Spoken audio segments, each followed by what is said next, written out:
Hey guys, Nick Popov with Addicted Guides and Peel the Reel Guide Service. Today we're going to be covering the different setups you can use while bobber dogging for steelhead. Alright, so I'm going to cover the different types of setups that you can use while bobber dogging. First, if you're into beginner or just getting into bobber dogging, I recommend the single bead setup. This I typically run on a 5 to 6 foot leader, and you can add weight halfway down your leader at the 3 foot mark, depending on depth and speed of current.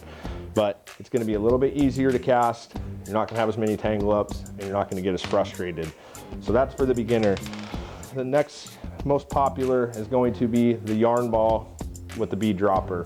So this is the same, a little bit shorter in length, about 3 foot and 3 foot for your length, to a yarnie, and then the bead dropper with whatever kind of bead you want, soft bead, hard bead, either or.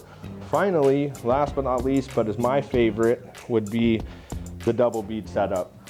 So this is run the same way as the yarnie and the bead dropper, same length leaders, 3 and 3 typically.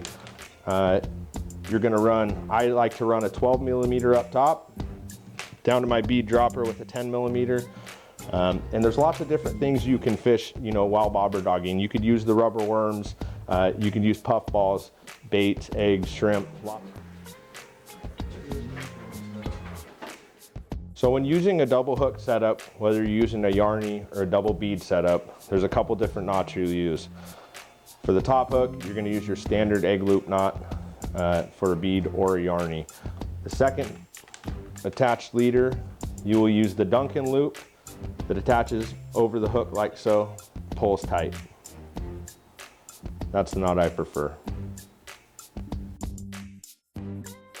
Bobber dogging is my favorite way to fish. It's extremely effective. It allows you to be versatile in different water conditions, whether fast water or slow water. Make sure you check out our Facebook page and subscribe to our YouTube channel, and I'll see you on the water.